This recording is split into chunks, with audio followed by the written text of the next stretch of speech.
The Agenda in the Summer with Nam Kiwanuka is made possible through generous philanthropic contributions from viewers like you. Thank you for supporting TVO's journalism. Great writers cast a wide net with their words. While that can be enlightening for readers, it can be dangerous for the author. I'm Nam Kiwanuka. We return tonight to Salman Rushdie's perspective on storytelling.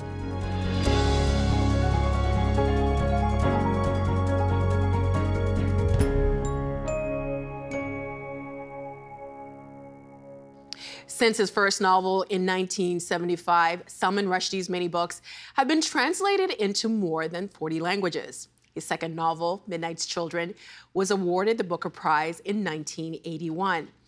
But he became truly known to the world after his controversial and highly esteemed 1988 novel, The Satanic Verses. Religious officials in Iran deemed that book an insult to Islam and Muslims and famously issued what's known as a fatwa calling for the death of Rushdie. Since this 2010 appearance, Rushdie has published 3 novels and a third-person memoir detailing his life in seclusion while under that fatwa. This year, Rushdie published his 20th book, Languages of Truth, a collection of nonfiction essays that examine the evolution of language and culture. Since recovering from COVID last spring, Rushdie has reportedly been writing his first play based on Helen of Troy. Here's that conversation about storytelling from 2010. And joining us now, Sir Salman Rushdie. Hello. It's great to have you here. Thank you. It's nice to see you walk in here without bodyguards, too. Oh, well, that's a long time ago, you know. I really haven't seen a bodyguard in 12 years. Well, but you didn't have to hide or slink in either, which must be a nice change. Front door. Well, it isn't a change, as I say. It's been 12 years. I'm quite used to it. You're used to it. Let's start talking about your book, Luka and the Fire of Life. You wrote a kid's book 20 years ago, and now 20 years later comes the second kid's book. How come so long? I know, really. My younger son, Milan, for whom I wrote this, keeps saying to me, he said, Dad, don't write novels, write series. It's true that all his contemporaries are reading books which are like volume 5 of 8, you know, and it's taken me 20 years to come up with volume 2, so I have to accelerate somehow. Well, why so long, though? Well, just waiting for the next child to grow up, really. I mean, I have a big gap between my 2 sons. There's an 18-year gap between The first them. one's what, 31 He's now 31, yeah. He was 12 when I wrote Haroon and the Sea of Stories. And my younger son, Milan, was 12 when I finished this last year. He's now just turned 13. Has he read it? Yeah, he was the first reader. He had to approve it. He had to approve it? He had to approve it before it could go out into the world. And if he'd said, I don't like it, Dad? Yeah, I'd have killed him. But, but you know, fortunately, he liked it very much and was actually a very useful reader because I wanted to reassure myself about certain parts of it, that they were okay and not too scary and not too upsetting and so on. But so I wanted him to be truthful about it, and he was. Well, there are some scary things, and if you don't mind, let's explore some of the themes that you get into here. When I read it, I was, of course, like most people, looking for autobiographical hints throughout it, and maybe that's a mistake to do, and you'll let me know if it is. But your lead character, Luka, is on a quest to save his father's life, and I guess the first thing that popped into my head is this a story about Salman trying to save his father's life, or is it a hope about Salman's kid saving his life, or how about that? Well, really, it arose out of the fact that there is a big aged gap between me and my younger son. I mean, I was like the characters in the book.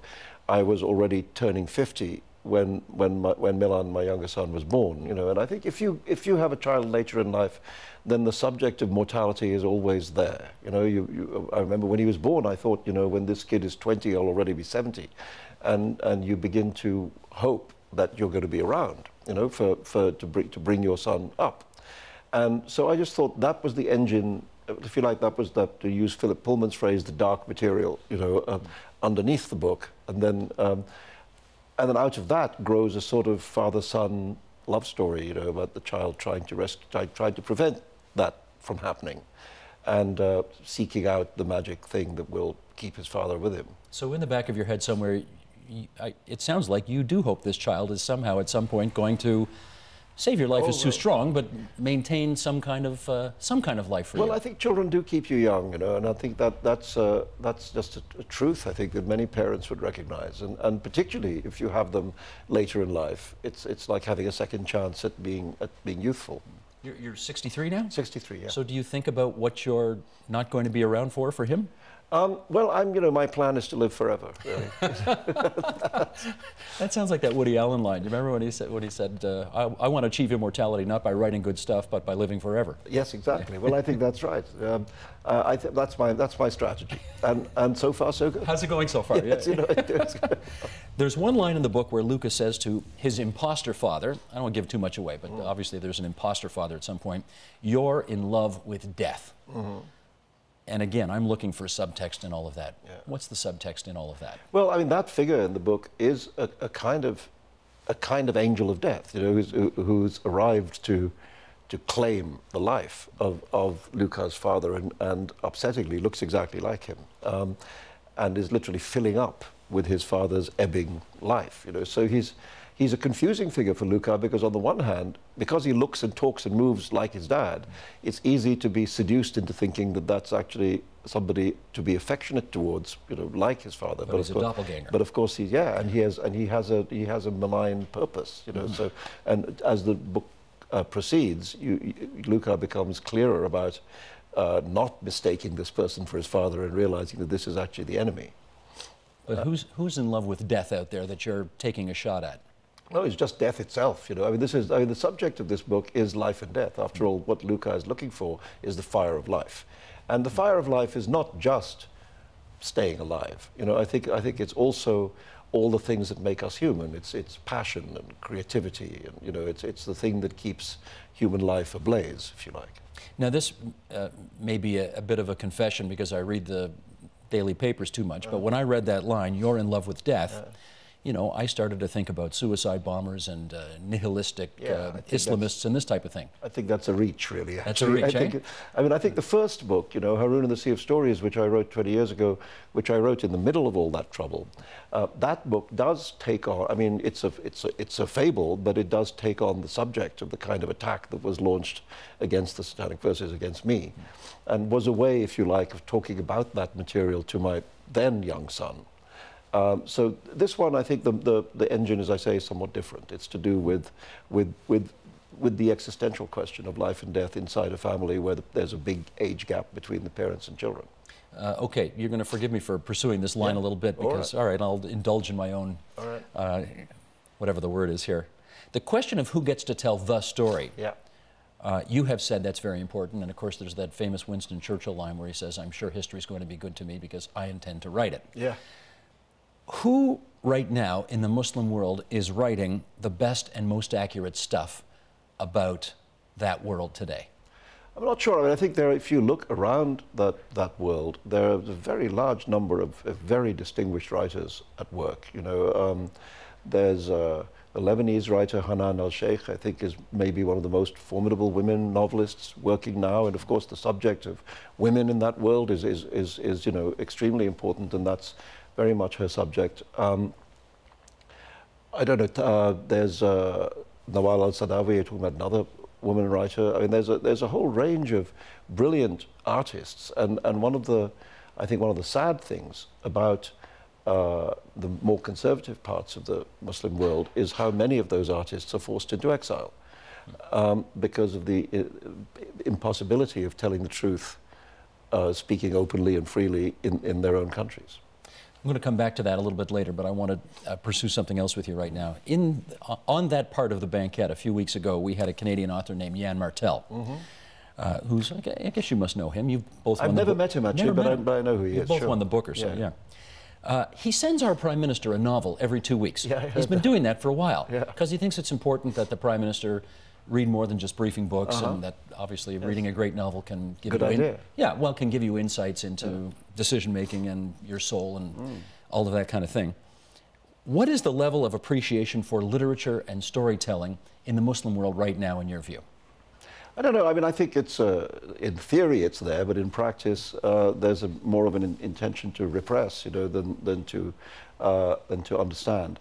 But I mean, I think it's a good idea. And I remember being very impressed when President Clinton said that his favorite writer was Gabriel Garcia Marquez. I thought if his favorite book is 100 Years of Solitude, he's probably okay. And I would remember being also very impressed when I first read Barack Obama's writing. Because I think he's actually really quite good. I mean, shockingly good for a politician. You know, so I think when you get these moments when politicians do have broader interests, you know, you feel more interested in them as human beings, and you feel that maybe they know more about the world. It's become unfortunate that in many parts of the world, not just the Muslim world, you know, the political life has become so narrowed that people really read only political material, you know. And I mean, and Tony Blair, for instance, used to openly say that that was all he read. You know, he read political biographies and books about economics and things like that. And I think it narrows you to do that. Do they get forgiven a little bit for doing that, given that they are expected to be on 24/7 and know everything about what's going on? Yeah, of course. You know, it's a big job, you know, but lots of us have difficult jobs. What is preventing, in your view, a more vibrant and intellectual exchange of honest ideas in the Muslim world today? Oh, just tyranny, you know, and I think there's just, unfortunately, it's a moment in which a lot of countries that you would broadly call Muslim countries are autocratic or tyrannical regimes. And but as I say, if you look at the intellectual life of these countries, there's clearly a desire amongst younger people in particular for a more open conversation, and you know, you have to hope that that will prevail in the end. And sometimes I worry that the young people in the diaspora seem to be more conservative, you know, than the young people in the Muslim world itself. You see that in Iran. And in fact, I was just emailing with a guy who's Iranian yesterday, who was saying all of what you just said, but then said, God forbid that the Americans or the Israelis attack Iran, because that will just shut everything down. Well, I think that's, unfortunately, that is true. I think it's not a popular regime, you know, as we see from all the protests and so on. But probably the only thing that could make Iranian people rally behind this regime that they don't like is an attack from outside. But that's a damned if you do, damned if you don't, isn't it, in a way? No, I think, you know, you just have to understand that sometimes we can't fix the problems of other countries, you know, and that we simply can support those voices in the country which are trying to fix their own problems, you know. But I think the problems of Iran have to be fixed inside Iran. But, you know, they've tried elections which didn't go out so well, and it doesn't look like a popular revolution's in the mix. No, it doesn't. But it's very tough. But I think all I'm saying is that violence would be, I'm convinced, counterproductive. Can authors be helpful on this? You know, I think it's very interesting, that question, because in much of the world other than North America, writers, you know, playwrights, novelists, poets, you know, are often asked to contribute to the public debate.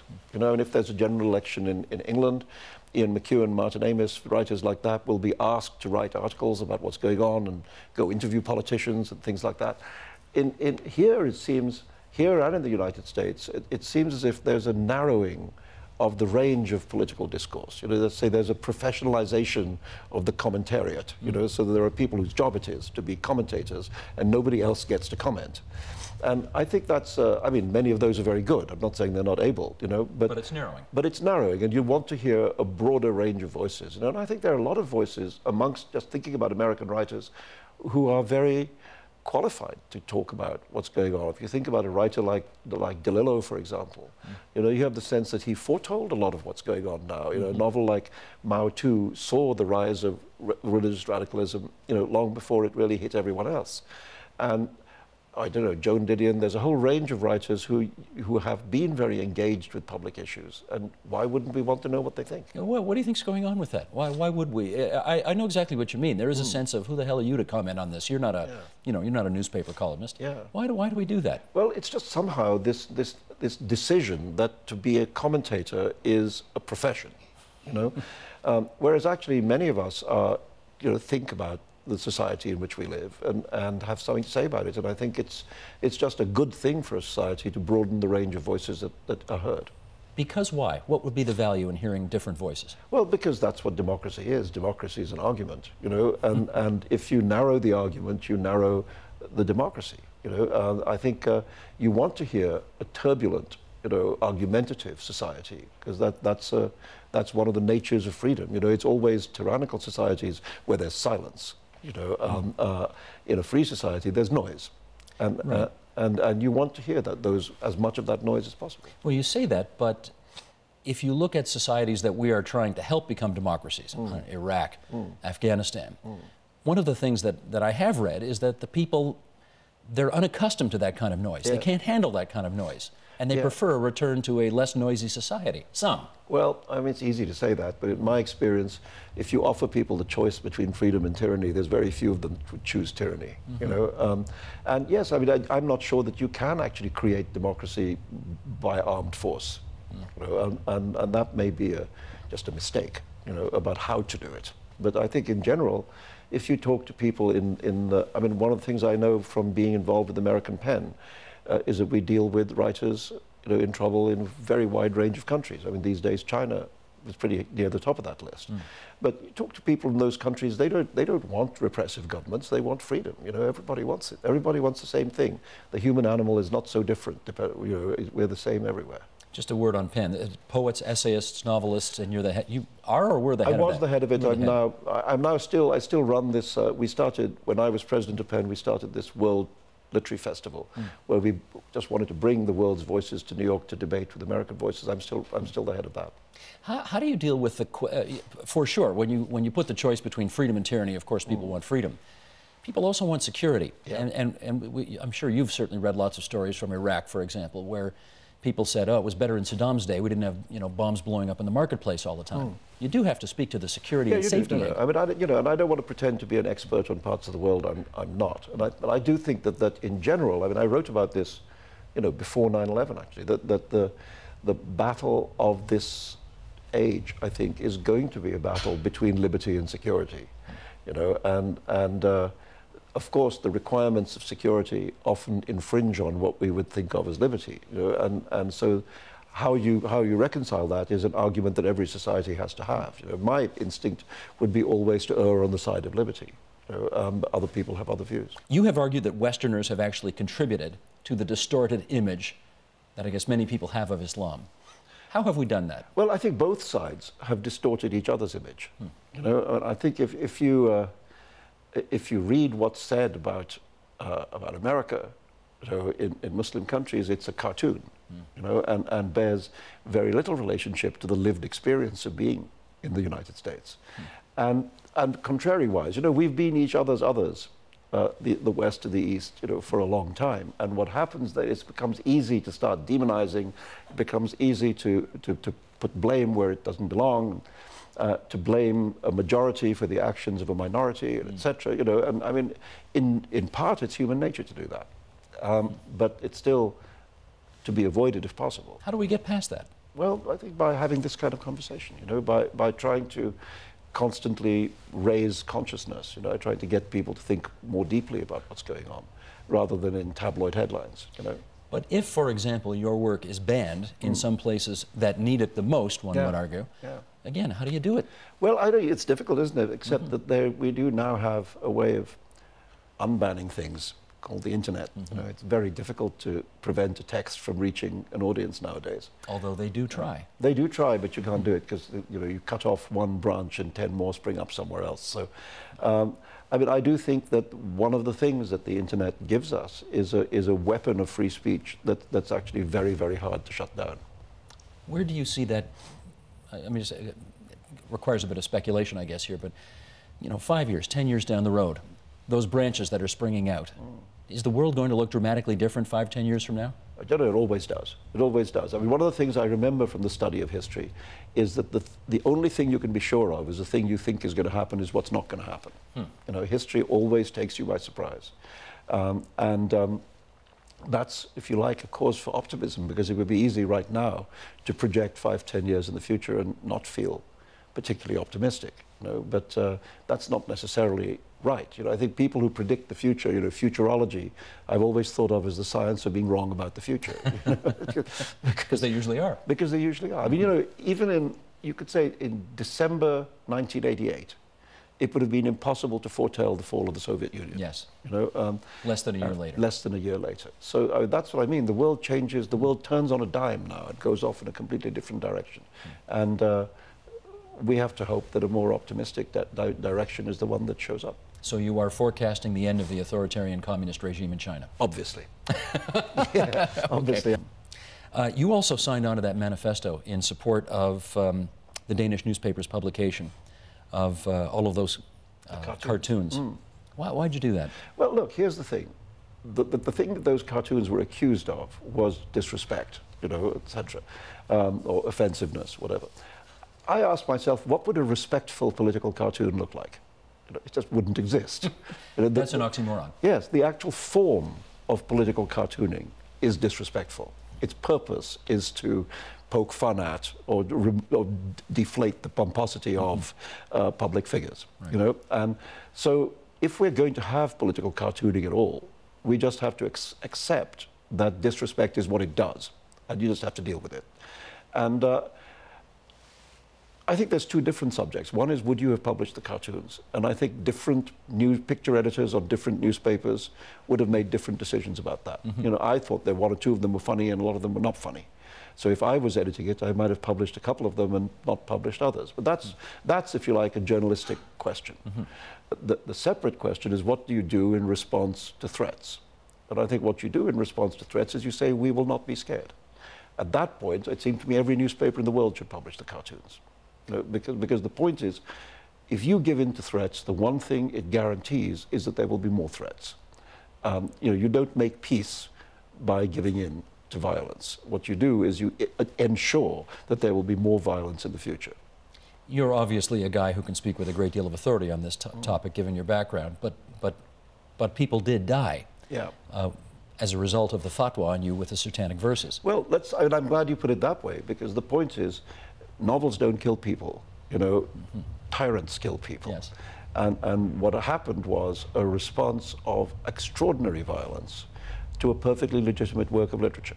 You know, much of it perpetrated by people who had never seen a copy of the book, you know, much less read it, but were simply doing what various religious authorities instructed them to do. Mm-hmm.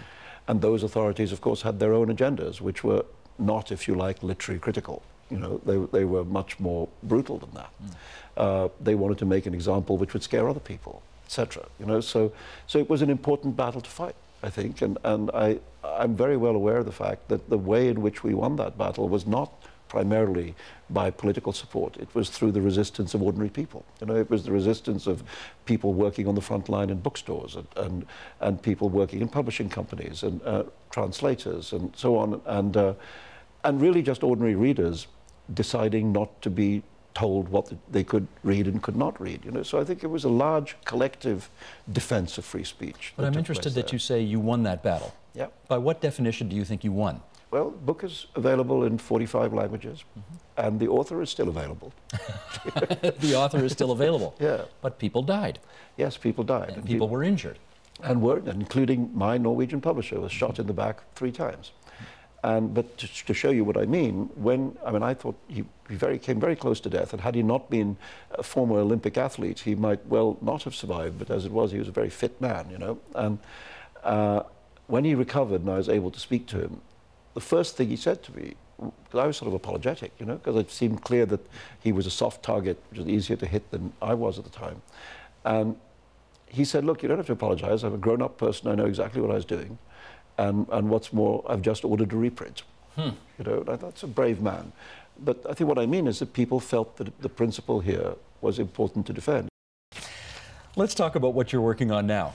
You're doing a memoir, I guess, of life after the fatwa.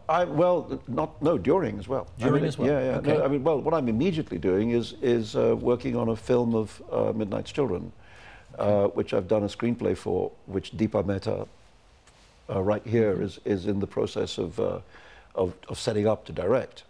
And that's exciting, because I've never had a book of mine filmed. You never have? Nope. Now, you know what? When I read this, the whole time I was reading this, I thought to myself, wow, that'd be a great scene in the movies. Well, that I think really you know, the thing about Hollywood is, of course, they're more interested now that there's 2 books that are follow on from each other, right. Because, you know, they look for series, you know, as my little boy was recommending. So now that there's a sort of a possibility of a property that could go through more than one film, they're more interested. So we're having some chats. Let's hope it comes off. But yeah, this will be the first one, you know, and so I'm excited about that. And we're in pre-production. We're casting and location finding and so on and so on. Do you get a say in all of this? Yeah, no, we're working very closely together. I mean, Deepa and I are quite old friends, and we've come much closer during the making of this. So yes, she's been, you know, asking me to be involved in every casting decision and locations and costumes and music and so on. So yes, I'm very as hands-on as one can be as the writer. And then, yeah, then the next business is, I mean, I've started work on a memoir, which is, I don't know, memoir, autobiography, I don't know what the difference is. And of course, the original motivation was these years we've been a little bit touching on when I acquired an interesting life. That's a very gentle way of putting it. And I just thought, I always knew that one of these days I would want to tell the story, you know, and for a long time I didn't want to. I just wanted to get back to the day job and write novels, you know. But it was always in my mind, you know, to do this. And I just decided I would leave it to instinct, that there would come a time when I felt, okay, I'm ready now. You know, and earlier this year that I thought, okay, time to try and do this. And I have started work on it, and I've written about 150 pages so far, you know, so I'm quite a long way into it. In our last couple of minutes, I want to ask you a bit of an unusual question. A former Canadian politician who is a single woman, unmarried, living in Ottawa most of the time, represented a riding a long way away from the capital, once said, "It is impossible for a powerful single woman to get a date in this town, but somehow Salman Rushdie, under the threat of death, managed to get married and have children. How does he do it?" Just incredible sexual attraction. I'm feeling it right now. Yeah. That's it. Simple. You know, I don't know. I can't talk about this stuff. You know, I mean, I've been lucky in, I suppose, or unlucky in love, however you want to call it. But it's. Well, both, I guess, eh? Yeah. Well, which is true of most of us. You know, most of us have had times of happiness and other times of unhappiness, and this is just human life. I'm 63 years old. I've had 4 or 5 important women in my life. That's not such a huge thing. But you marry them all. I didn't marry all of them. Well, not all of them, but 4 of them? And most of them, yeah. Exactly. That's right. And, well, you know what? I'm going to leave it there because one of the things we try not to do on this program is ask people a lot of questions about their personal life, which is nobody's business but theirs. So we'll leave it there. All right. And I'll just say it's a great pleasure to meet you, and I thank you so much for coming in today to talk to us about your latest book and about your life and other things. Thank you so much. Thanks. Nice to be here. Thank you.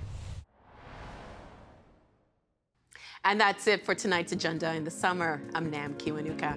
Thanks for watching TVO and for joining us online at tvo.org. COVID-19 has been with us long enough now that research into its impact on the body is coming to light. Tomorrow, COVID and the brain. See you then. The Agenda in the Summer with Nam Kiwanuka is made possible through generous philanthropic contributions from viewers like you. Thank you for supporting TVO's journalism.